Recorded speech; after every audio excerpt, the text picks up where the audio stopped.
boa noite para você. 2022 é ano de eleições e marca também os 90 anos do voto feminino no Brasil. 9 décadas depois, os números dessa representatividade são tímidos aqui no país. Na Assembleia Legislativa de Minas, por exemplo, de 77 parlamentares, são apenas 9 mulheres, menos de 12% do total.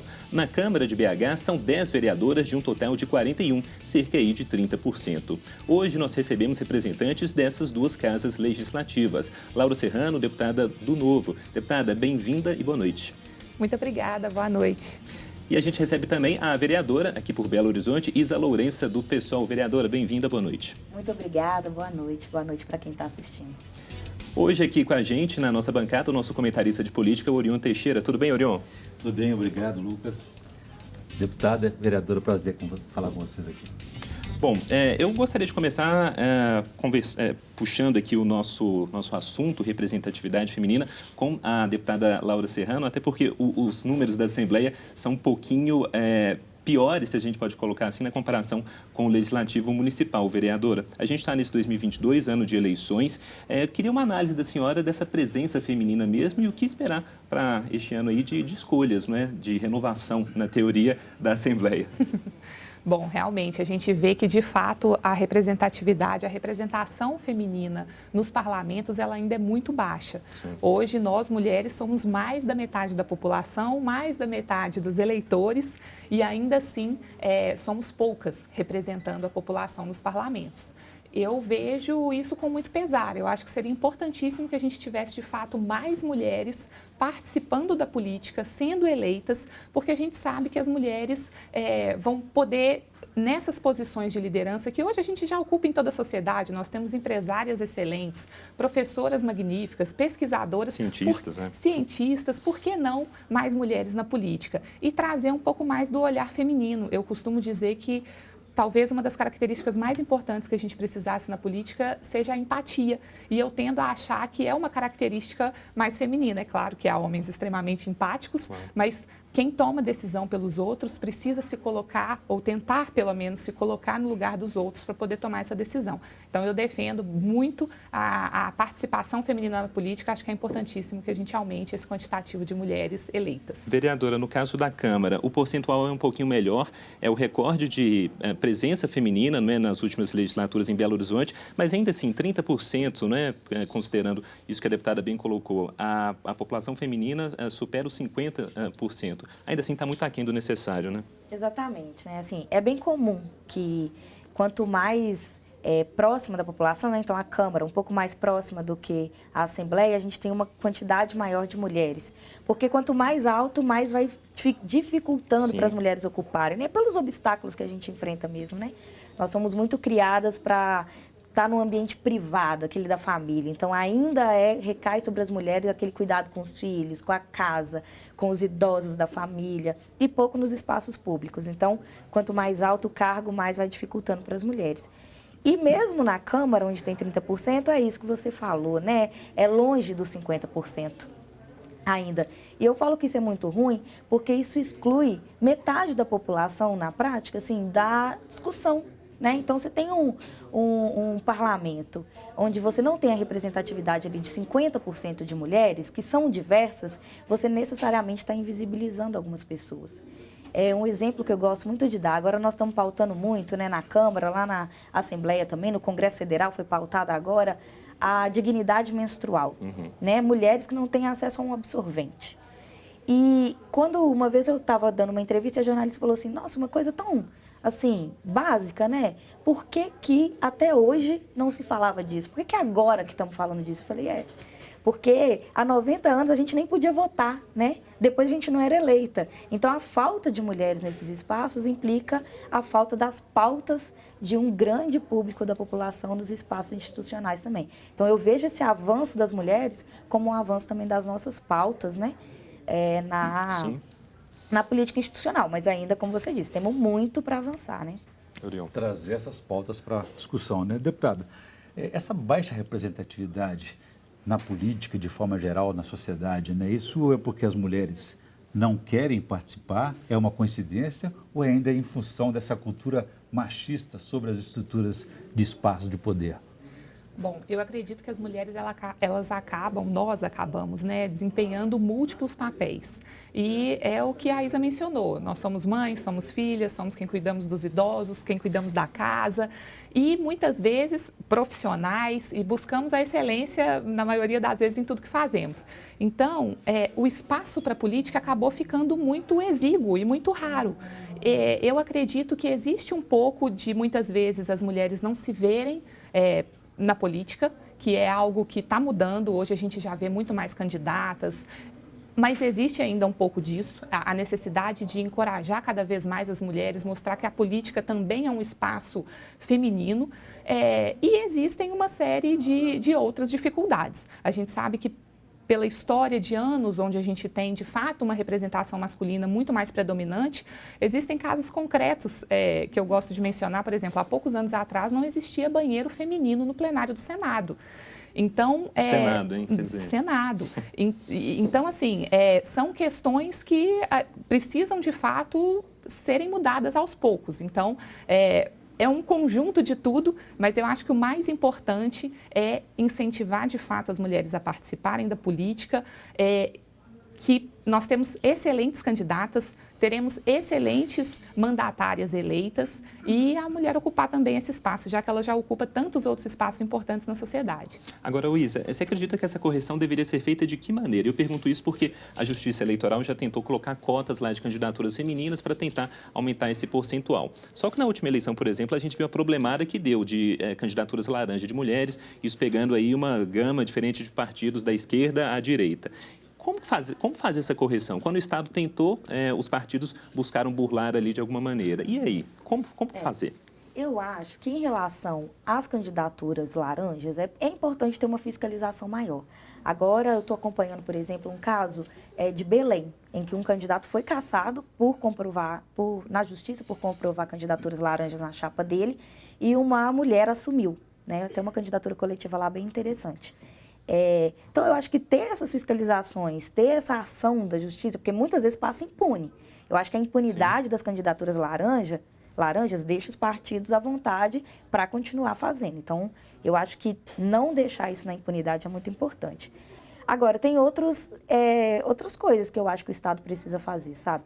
Nós estamos vendo um número altíssimo de mulheres sofrendo violência política, que eu acho que atrapalha esse avanço das mulheres na política. Nós vimos, assim que a gente foi eleita, né, na Câmara Municipal, a Duda sofre ameaça de morte, né, uma mulher travesti, a mais votada da cidade. Recentemente, na Assembleia, a deputada Andréia de Jesus sofre ameaça de morte também. Enfim, isso está sendo comum, né? Nós estamos, segunda-feira, nós vamos completar, no dia 14, nós vamos completar 4 anos do assassinato político de Marielle Franco. Então, 4 anos de um assassinato de uma vereadora, mulher negra, eleita, e não tem resposta de quem mandou matar ela. Então, assim, a omissão do Estado diante da violência política contra as mulheres, eu acho que joga mulheres para fora do parlamento. Não à toa, as mulheres são as que menos se candidatam à reeleição, porque é um ambiente muito violento, né? Assim, você lidar cotidianamente com essa violência é muito ruim. Fora as violências cotidianas que a gente sofre, porque a gente está o tempo todo sendo questionada no espaço da política.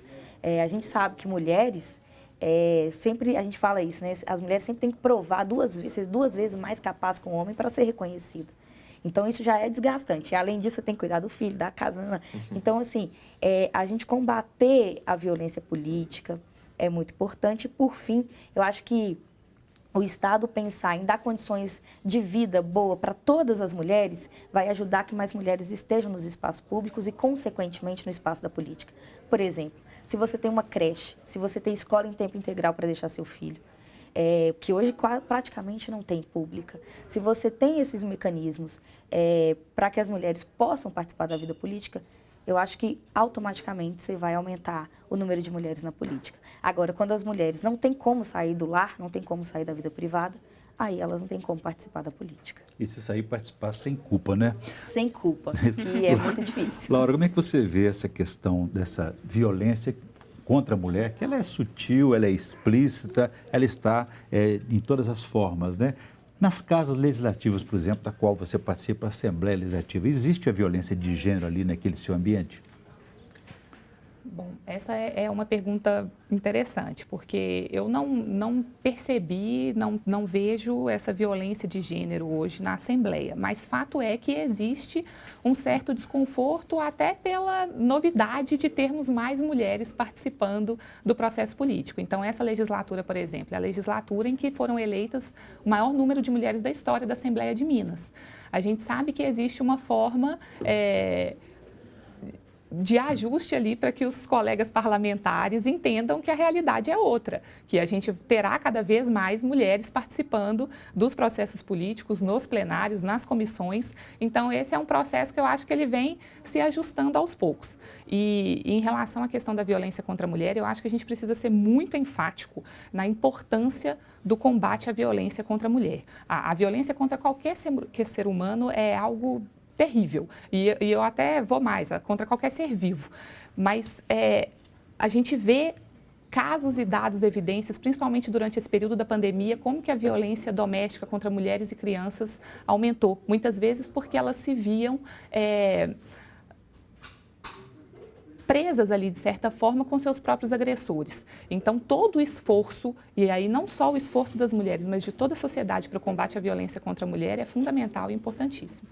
Você é a favor das cotas de cadeiras no parlamento para as mulheres? Não, eu sou totalmente contra. E aí eu venho explicar, né, o porquê disso. Totalmente a favor a termos mais mulheres participando da política, mas eu não acredito que a ferramenta de cotas, ela gera o resultado que a gente pretende.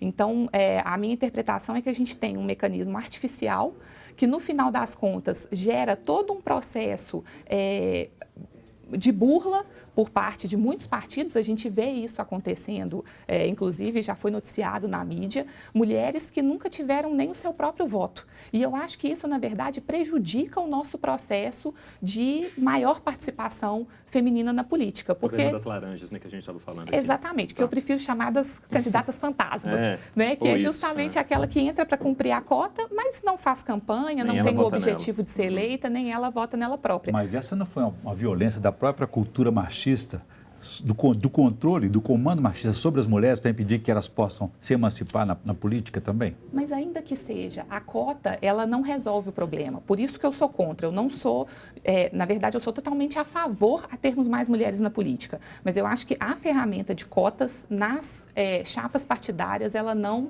resolve a situação. A gente precisa, de fato, incentivar mais mulheres. Eu sempre participo de eventos para incentivar a participação das mulheres na política. A gente precisa que os partidos queiram mulheres eleitas.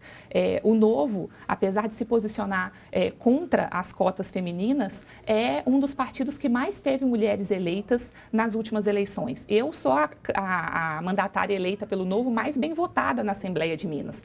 Então, eu vejo que a gente precisa de uma mudança na forma como resolver o problema. Maior participação feminina, sim, cotas, não. Bom, o Entrevista Coletiva está indo para o intervalo e volta já já.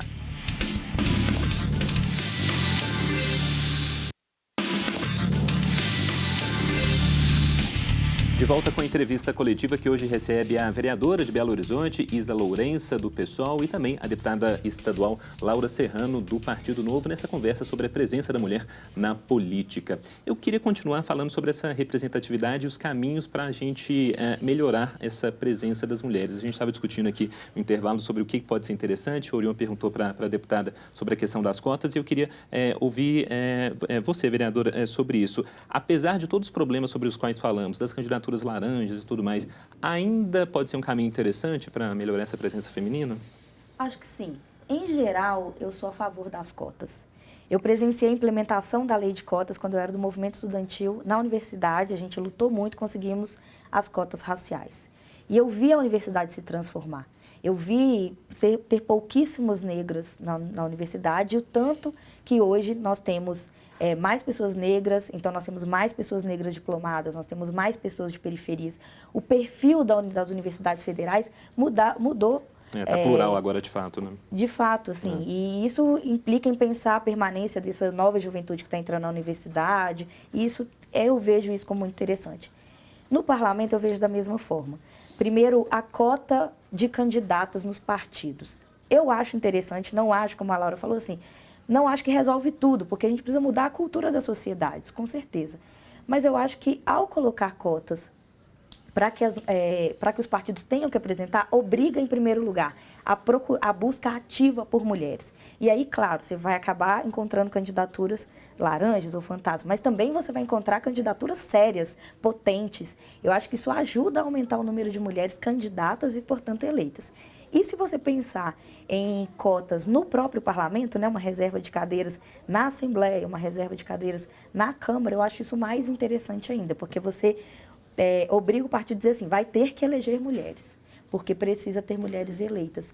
Então, eu acho que isso a gente conseguiria, por exemplo, ultrapassar 12% de deputadas estaduais, sabe? Eu acho que não resolve tudo, mas eu acho que é um caminho interessante para a gente ter mais mulheres na política. Além do ingresso na política, Laura, é importante também que mulheres dentro da política possam tomar decisões importantes da realidade da condição feminina. Né? Porque, por exemplo, que o Brasil tem mais de 5 mil municípios, naturalmente, e apenas 381 delegacias especializadas de mulher e 139 varas judiciais especializadas da mulher. Como enfrentar essa violência contra a mulher nessas condições, se até o próprio orçamento do federal, o orçamento público, está caindo todo ano nessa defesa das mulheres? Um ponto que você citou e que eu acho fundamental, a participação, a maior participação das mulheres na política também influencia na aplicação dos recursos públicos. Então, por mais que a gente saiba que a iniciativa dos orçamentos ela vem do Executivo, no caso do Estado, do Governo de Minas, e no momento em que ele tramita na Assembleia, que ele tramita no Parlamento, é onde os deputados, os parlamentares vão poder apresentar sugestões de adequação daquele orçamento. E fato é que termos mais mulheres eleitas vai garantir com que a gente tenha também uma aplicação prática no sentido de direcionar recursos públicos para aquelas prioridades. E aí eu queria até deixar muito claro que a mulher, ela obviamente vai atuar no que são as prioridades das mulheres, até por estar na realidade do dia a dia, enfrentar o que acontece na realidade da mulher, mas não nos limitamos a isso. O papel das mulheres no parlamento é muito mais amplo. Eu mesma apresentei recentemente um pacote de medidas para que a gente possa ter um referendo popular, caso os governos, e aí não só o governo atual, porque para o governo Zema nem seria necessário apresentar esse PL, mas para governos futuros, caso o governo queira aumentar ou criar um novo imposto, que haja uma consulta popular através de referendo, que a população tenha voz, seja quem vai definir se um futuro aumento de imposto pode acontecer ou não. Essa é uma pauta que não necessariamente tem a ver com a atuação feminina ou com a participação da mulher na política, com a vida da mulher, mas são pautas onde a gente também tem a competência para poder estar atuando, propondo. Então, acho que esse ponto é fundamental. E, obviamente, que o combate à violência contra a mulher passa, sim, por priorizar recursos para esse tipo de ação também. Eu queria ouvi-la. A gente está falando muito dessa presença feminina no legislativo, mas quando a gente pega no executivo, os números são mais ridículos ainda, né? A gente tem 27 governadores, uma governadora só, a do Rio Grande do Norte. Presença no Senado, a gente já falou, muito ruim, mas de governadoras muito ruim. Vice-governadoras, o número é baixíssimo também. Pouquíssimas vão, inclusive, buscar o cargo principal ou mesmo tentar a reeleição. A única presidente que a gente teve, no que pesa em todos os defeitos, a gente viu, passou por um processo muito forte de misoginia também, no que pese todos os problemas do governo Dilma Rousseff, mas foi a única presidente que nós tivemos, passou por um processo de impeachment com as dores e delícias daquele período. Eu gostaria de ouvi-la sobre isso, Isa, essa presença no executivo que é terrível, né? A gente não vê candidatas mulheres em quase que nenhuma unidade federativa do país. A gente precisa, né, avançar com o número de mulheres no legislativo, mas no executivo nem se fala, né? Assim, esse questionamento às mulheres é muito forte. E você citou a presidenta Dilma Rousseff, eu acho que ela, independente das opiniões que a gente tenha sobre o governo dela, acho que vale ressaltar que ela passou por um processo de violência machista muito forte, né? Você via adesivos horrorosos, né, sobre ela nas ruas. Tanto é que ela sofreu impeachment e sequer perdeu os direitos políticos, ou seja, né, nós da esquerda sempre denunciamos que nós acreditamos que foi um golpe e também está implícito nesse questionamento a Dilma, o questionamento às mulheres, porque um homem não passa pelo mesmo questionamento que passou a presidenta. Os discursos horrorosos que Bolsonaro faz hoje não têm o mesmo impacto, as pessoas não criticam ele da mesma forma que criticava os discursos da Dilma. E a gente vê isso muito explicitamente. E a gente vê a diferença que faz uma mulher no Poder Executivo. A Dilma aprovou uma série de políticas para as mulheres, ainda que eu não concorde com todas as políticas do governo Dilma, eu não sou petista, tenho críticas ao governo Dilma, mas aprovou uma série de políticas para as mulheres, de cuidado das mulheres e de combate à violência. Já o governo Bolsonaro, a gente está falando da violência, mesmo os recursos que têm diminuído para o combate à violência, nós tivemos também, mesmo no recurso apresentado, no orçamento apresentado, nós tivemos uma implementação de apenas 56% desse recurso no combate à violência contra a mulher, num ano de pandemia em que a violência contra a mulher cresceu. Então, mesmo o recurso que foi apresentado, pouco mais da metade dele foi executado de fato. Então, a gente vê que a gente precisa, sim, ter mais mulheres no executivo para que situações como essa não continuem acontecendo no nosso país. Deputada. Eu concordo que, de fato, a gente precisa, sem dúvida, de mais mulheres nos executivos. Eu vejo que os parlamentos, eles lidam com mudanças estruturais importantes que muitas vezes vão afetar ou influenciar a vida da população num médio e longo prazo. Mas aquilo que muda a realidade do hoje é o executivo que tem as políticas públicas próximas e que pode, inclusive, mostrar quais são as diretrizes de como aquilo vai acontecer na ponta. E, para isso, é fundamental que a gente tenha mulheres cada vez mais participando dos processos políticos, sendo eleitas, inclusive para os cargos executivos. Porque talvez a gente vai conseguir ter esse resultado da mulher e do feminino na política num prazo mais curto, né? Hoje em dia, a gente, claro, faz a diferença nos parlamentos, mas por serem mudanças mais estruturais, isso vai ser visto daqui a alguns anos. E é interessante que a gente mostre o resultado dos trabalhos das mulheres hoje, para que a gente tenha ainda mais mulheres participando, sendo eleitas e a população reconhecendo esses resultados. Isa, de onde vem tanto ódio, assim, das estruturas machistas, dessa cultura perante as mulheres, né? Eu tenho um dado aqui que eu acho assim horroroso, odioso, que o feminicídio tem crescido muito, especialmente na população de mulheres negras, né? Aí uma combinação cruel de violência contra a mulher, mas descaso do Estado. Enfim, de onde vem tanto ódio contra as mulheres, especialmente as mulheres negras, e esse descaso do Estado? Olha, eu acho que vem de um problema histórico, né? Especialmente as mulheres negras. Como as mulheres negras são vistas na nossa sociedade historicamente, né? A população negra, há 130 anos atrás, que sim, parece muito, gente, mas é muito pouco, né? Nós tivemos mais anos de escravidão, quase 400 anos de escravidão e pouquíssimos anos de liberdade, né? Para as pessoas negras. Uma liberdade, assim, muito parcial, inclusive, mas...